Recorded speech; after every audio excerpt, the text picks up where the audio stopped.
तो स्वागत है फिर से आपको आप लोगों का आज की क्लास में। तो हम लोगों ने इससे पिछले वाले वीडियो में क्या देखा था कि हड़प्पन सिविलाइजेशन या फिर जो हमारा एंशिएंट से मॉडर्न का हम लोग माइंड मैप कर रहे थे, ठीक है। तो एंशिएंट से मॉडर्न का जो माइंड मैप कर रहे थे, इसमें हम लोगों ने क्या देखा कि हड़प्पन सिविलाइजेशन आया, जो कि बहुत ही हाईली सिविलाइज्ड सिटीज़ वगैरह थे वहाँ पे। एंड देन उसके बाद हमारा क्या आता है, वैदिक पीरियड आता है। वैदिक पीरियड को हम लोग कितने भागों में, 2 भागों में डिवाइड करते हैं। एक तो हमारा वैदिक पीरियड एक ऋग वैदिक पीरियड हो जाता है, और दूसरा हमारा क्या हो जाता है, लेटर वैदिक पीरियड हो जाता है, ठीक है। अब ऋग वैदिक पीरियड कब से कब तक चला, लेटर वैदिक पीरियड कब से कब तक चला, ये तो आप लोगों को मैंने पहले ही बता दिया है। खैर फिर भी एक बार हम लोग रिवीजन कर लेते हैं कि इसका टाइमलाइन क्या क्या था, ठीक है। तो सबसे पहले तो हड़प्पन सिविलाइजेशन जो था वो 2500 बीसी टू 1500 बीसी तक चला था। एंड देन फिर हमारा वैदिक पीरियड स्टार्ट हो जाता है। वैदिक पीरियड कब से कब तक चला था, तो ये लगभग 1500 बीसी से 1600 बीसी तक चला। एंड उसके बाद हम लोग क्या देखते हैं कि वैदिक पीरियड को 2 भागों में डिवाइड करके पढ़ते हैं। एक तो हमारा ऋग वैदिक पीरियड हो जाता है, और दूसरा हमारा क्या हो जाता है, लेटर वैदिक पीरियड हो जाता है। लेटर ऋग वैदिक पीरियड जो है आपका, ये 1500 बीसी से 1000 बीसी तक चलता है, ठीक है। और उसके बाद हमारा क्या होता है, लेटर वैदिक पीरियड, ये 1000 बीसी से 600 बीसी तक चलता है। तो ये तो हम लोग देख लिए कि इसके टाइमलाइन के बारे में देख लिए। टाइमलाइन के बाद इसके बाद हम लोगों ने क्या देखा था कि लेटर वैदिक पीरियड जो है ना, ये कब आता है, जब ऋग वैदिक पीरियड के लास्ट में बहुत सारे ट्रांसफॉर्मेशन होते हैं। और ट्रांसफॉर्मेशन होने के साथ साथ क्या देखते हैं कि जो इंडियन सोसाइटी थी वो या फिर जो महाजनपदास था, वो महाजनपदास जो है ना, वो धीरे धीरे क्या होने लगे, डिवाइड होने लगे। डिवाइड क्यों होने लगे, as a society wise divide होने लगे, एज अ लोगों को उसके कामों के हिसाब से डिवाइड कर दिया गया। जैसे कि ब्राह्मण थे, ब्राह्मण को उसके टीचिंग के हिसाब से, मतलब वो जब पढ़ाते थे, जो पढ़ाते थे उसको ब्राह्मण कहा गया। जो प्रोटेक्ट करते थे उसको क्षत्रिय कहा गया। जो ट्रेड वगैरह का काम करते थे उसको क्या कहा गया, उसको वैश्य कहा गया। और जो इस तीनों की हेल्प किया करते थे वो हमारा क्या कहा गया, शूद्र कहा गया। अब ये भी देखें कि लेटर वैदिक पीरियड में क्या होता है कि जो लोग वर्शिप करते हैं वो किसकी करते हैं, तो वो लोग जो है ना, जो नेचुरली गॉड दिखाई देते हैं, लाइक हमारा कोई हमारा इंद्र हो गया, या फिर पृथ्वी, या फिर ये अग्नि हो गया, या फिर आप बोल सकते हैं वायु हो गया। तो ये सारा का सारा जो है ना आपका एक नेचुरल गॉड हुआ करता था। एंड देन उसके बाद क्या दिखाई देता है हम लोगों को, तो जैसे जैसे ही ब्राह्मणों की सुप्रमेसी बढ़ती है, ठीक है, ब्राह्मणों की सुप्रमेसी बढ़ती है, तो वो लोग जो है ना अपने अपने हिसाबों से जो यज्ञ होते हैं उसके अंदर बहुत सारे जटिलता लेके आ जाते हैं, बहुत सारे प्रॉब्लम्स लेके आते हैं। प्रॉब्लम्स मतलब ये क्या कि वो लोग अपने हिसाब से वर्शिप करवाना चाहते हैं, अपने हिसाब से गॉड्स बना देते हैं। और ये सारा का सारा हमारा किसके अंदर देखने को मिलता है, लेटर वैदिक पीरियड के अंदर देखने को मिलता है। कहाँ देखने को मिलता है, लेटर वैदिक पीरियड में देखने को मिलता है। उसके बाद लेटर वैदिक पीरियड में क्या दिखाई देता है कि यहाँ पे भी वही चीज़ होता है कि बहुत सारे जन जो हैं एक जगह पे जब रहने लगे तो जनपद कहलाया। और बहुत सारे छोटे-छोटे जनपद जब एक जगह मिल जाते हैं तो वो महाजनपद कहलाता है। और क्या दिखाई देता है कि जो वो छोटे-छोटे महाजनपद के जो हेड हुआ करते थे, और उसको अगर कोई एक व्यक्ति जब उन सारे छोटे-छोटे जनपद के जो लीडर होते थे उसको हरा देता था, तो वो उस महाजनपद का क्या बन जाता था, राजा बन जाता था। उसके बाद ये सारी चीज़ें देखने को मिलती है। और अब उसके बाद क्या देखते हैं कि जैसे-जैसे ब्राह्मणों की सुप्रमेसी बढ़ती है, उसी उसी तरह से हमारा क्या देखने को मिलेगा कि जो आपका ये देखने को मिलता है कि जैसे-जैसे ब्राह्मणों की सुप्रमेसी होती है, तो क्षत्रियों की भी सुप्रमेसी बढ़ने लगती है।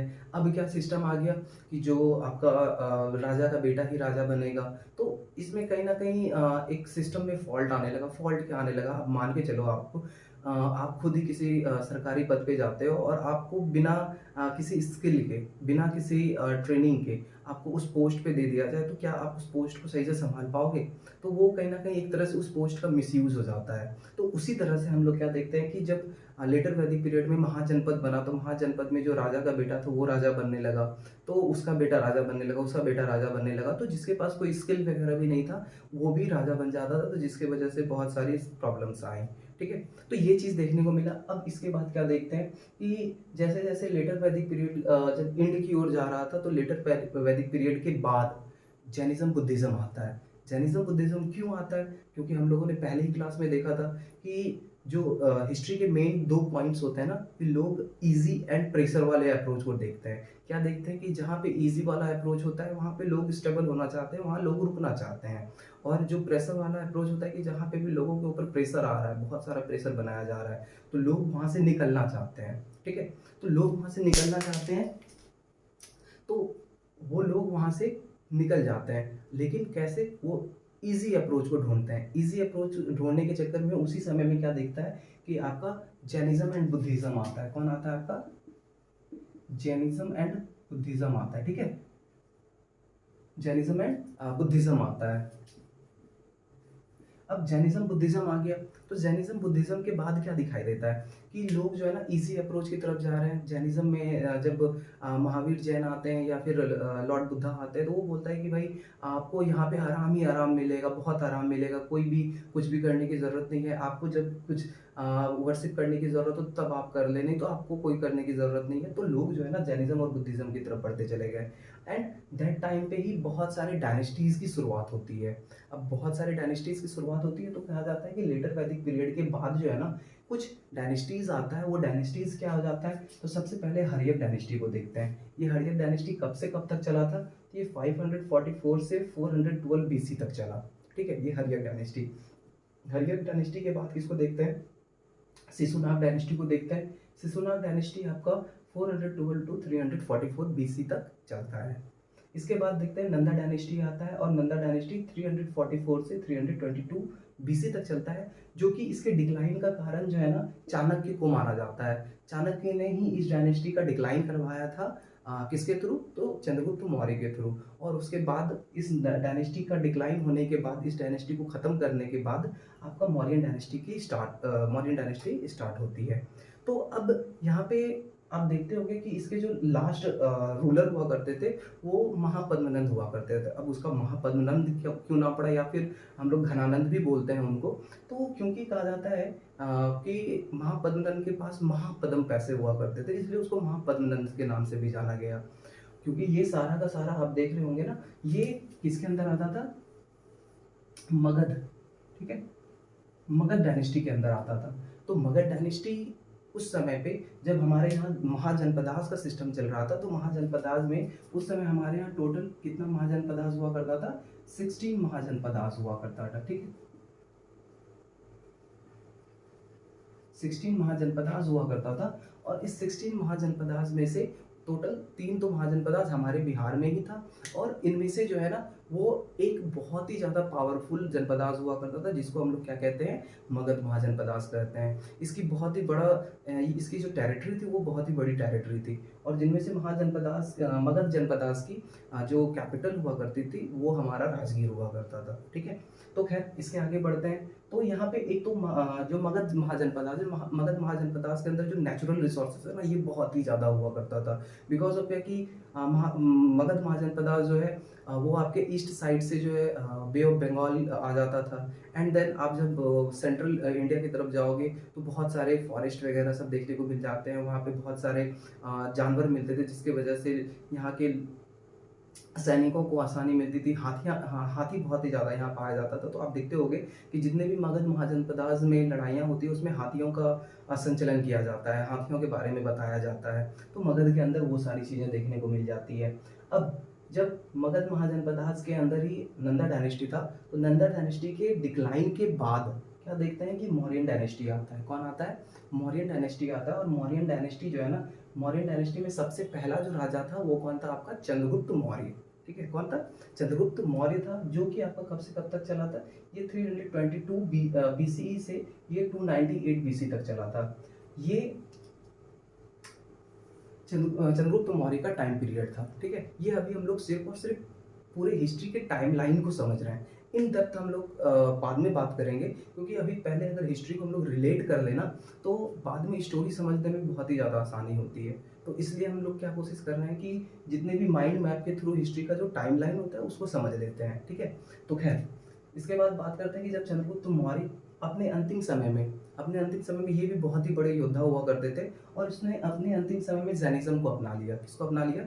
ज़ैनिज़्म को अपना लिया बिकॉज़ ऑफ़ क्या कि ये भी देखता है कि जो लड़ाई हो जाती है, मारपीट हो जाता है, इसमें कुछ भी रखा हुआ नहीं है। शांति के रास्ते पे ये चलना शुरू कर देता है और ये अपने अंतिम समय में सारा कुछ त्याग कर मतलब खाना-पीना सारा चीज़ त्याग कर जो है ना, ये अपना समाधि ले लेते हैं और ये इसका अंतिम समय हो जाता है एंड देन उसके बाद इसके बेटे आते हैं कौन? बिंदुसार आते हैं, ठीक है?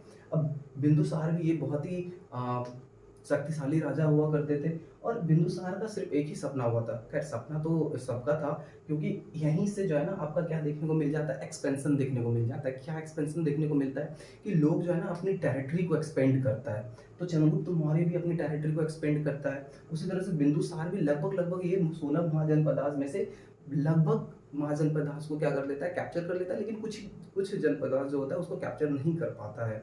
तो जिसकी वजह से इसका एक बहुत ही बड़ा सपना हुआ करता था। सपना क्या था कि ये कलिंगा डायनेस्टी को या फिर कलिंगा को क्या करेगा कॉन्कर करेगा, ठीक है? कलिंगा को। बट ये सक्सेस नहीं होता है एंड देन अपने ये खुद मर जाता है। मरने के बाद जो इसके बेटे आते हैं वो अशोका आता है, ठीक है? तो अशोका के बारे में बताया जाता है क्या कि अशोका जो है ना बहुत ही एक तरह से क्रूर, गुस्सैल, सनकी इंसान था, ठीक है? तो ये क्या कर चाहता है कि जब ये राजगद्दी पे बैठने जाता है, तो ये आपका राजगद्दी ये 273 ठीक है? ये डेट याद रखिएगा 273 में जब आता है गद्दी पे, तो ये गद्दी पे बैठता नहीं, ये अपना राजतिलक नहीं करवाता है। ये प्रण लेता है कि जब तक ये अपने सारे भाइयों को मार ना दे, तब तक ये अपना राजतिलक नहीं कर पाएगा। और 269 में कब?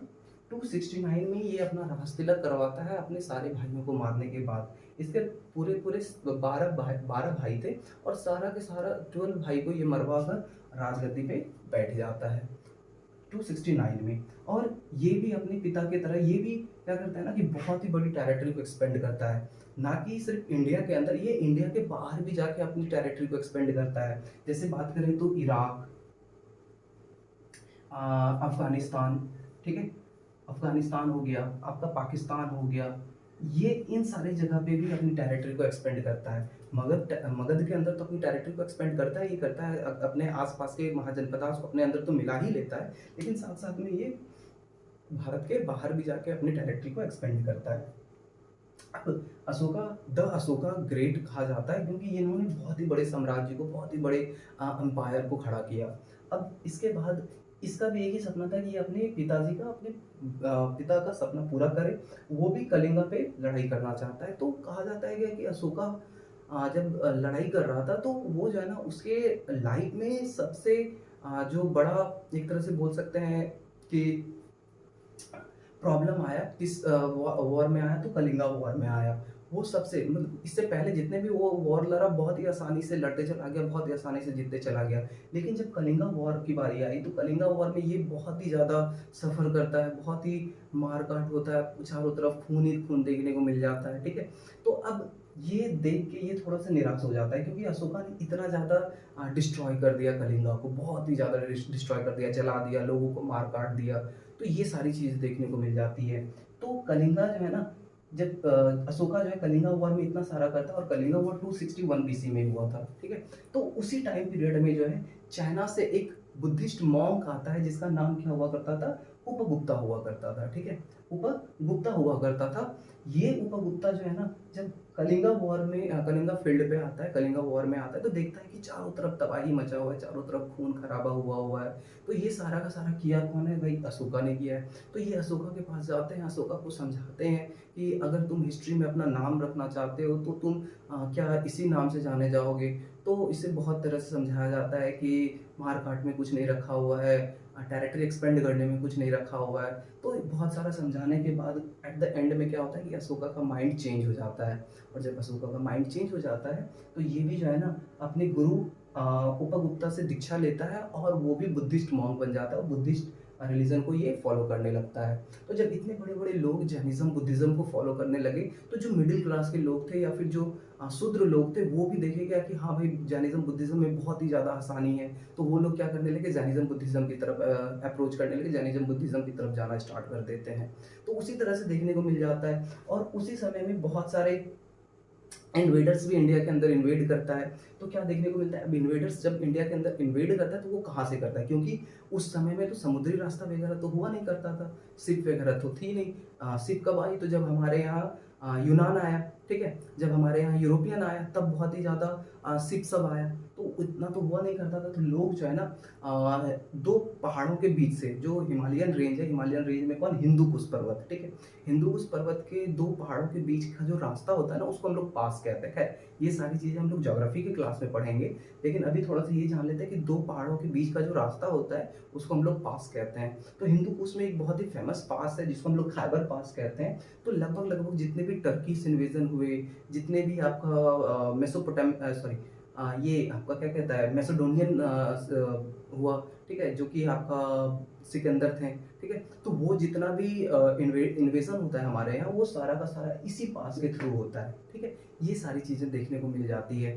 तो ये कहीं न कहीं हमारा अभी तक अशोका के टाइम पीरियड तक का क्या था, हमारा एक टाइमलाइन देखने को मिल जाता है। तो टाइमलाइन में एक बार फिर से हम लोग रिवाइज़ कर लेते हैं। रिवाइज़ क्या कर लेते हैं भाई? तो रिवाइज़ करते हैं क्योंकि देखते हैं कि हड़प्पन सिविलाइज़ेशन, ठीक है? ये कब से कब तक चला था? 215 से कब तक चला था? ये 1500 तक चला, ठीक है? बीसी। एंड देन फिर आपका वैदिक पीरियड आ जाता है। वैदिक पीरियड 1500 से 600 बीसी। अब वैदिक पीरियड जो ये 2 पार्ट में डिवाइड हो जाता है, तो खैर इस दोनों के बारे में यहाँ पे दे दिया गया है, ठीक है? वैदिक पीरियड जो 2 पार्ट में डिवाइड होता है, आपका वो ग्रीक वैदिक पीरियड हो जाता है और एक आपका क्या हो जाता है, लेटर वैदिक पीरियड हो जाता है। अब उसके बाद देखते हैं क्या कि लेटर वैदिक पीरियड में ही बहुत सारे महाजनपदास बनते हैं, जो कि टोटल 16 महाजनपदास थे।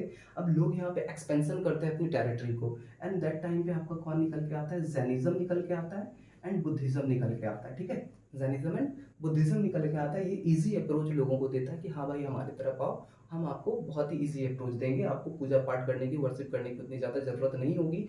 जहाँ पे लेटर वैदिक पीरियड में ब्राह्मणों की सुप्रीमेसी देखते हैं। ब्राह्मणों की सुप्रीमेसी क्या देखते हैं? क्योंकि ये बहुत ही ऊपर जाके बैठे हुए हैं, तो ये क्या करते हैं ना, अपने हिसाब से, अपने फ़ायदे के लिए गॉड को बनाते हैं, जो इमेजिनरी गॉड होते हैं उसको बनाते हैं। खैर, हम लोग तो अभी हिस्ट्री पढ़ेंगे, तो खैर ये सारी चीज़ें खुद नहीं सोचना है, क्योंकि हम लोग को आज में जीना है, हम लोग हिस्ट्री की बात कर रहे हैं। तो जो हिस्ट्री था वो हमारा पास्ट का था, और हम लोग जो बात कर रहे हैं वो आज के बारे में बात कर रहे हैं, ठीक है? हम लोगों को हिस्ट्री आज में पढ़ना है। तो ये सारी चीज़ें हो जाती हैं। तो ब्राह्मणों द्वारा क्या हो गया, सुप्रीमेसी पावर दिखाया गया।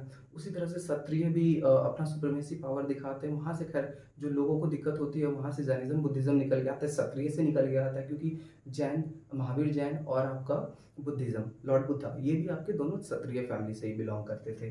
तो जैनिज़्म, बुद्धिज़्म आ जाता है। अब जैनिज़्म, बुद्धिज़्म के बाद क्या देखने को मिलता है? बहुत सारी डायनेस्टी आती है। बहुत सारी डायनेस्टी में Haryanka, Shishunaga, Nanda and the Maurya dynasty finally आती है। जहाँ से आप ये देखते हैं कि कहाँ यहीं पे कुछ मगध डायनेस्टी का क्या हो जाता है, स्टेबलाइजमेंट हो जाता है, और इस तीनों डायनेस्टी के बाद मौर्य डायनेस्टी आता है, और ये सबसे लंबे टाइम पीरियड तक चलता है, मौर्य, बिंदुसार एंड अशोका, ठीक है? तो ये आज हम लोग अशोका तक पढ़े हैं, और कल की क्लास में हम लोग इससे आगे और भी बहुत सारे डायनेस्टीज़ के बारे में जानेंगे। किस तरह से हमारे यहाँ मुस्लिम इन्वेजन हुआ, फर्स्ट मुस्लिम कैलिफ कौन थे, फर्स्ट मुस्लिम हमारे यहाँ कौन आए, इन सारी चीज़ों के बारे में हम लोग कल के क्लास में पढ़ेंगे। तो ये हमारा आज का टाइमलाइन था, ये देख लीजिए, और अगर आपको नोट डाउन करना है तो नोट डाउन कर सकते हैं। Thank you.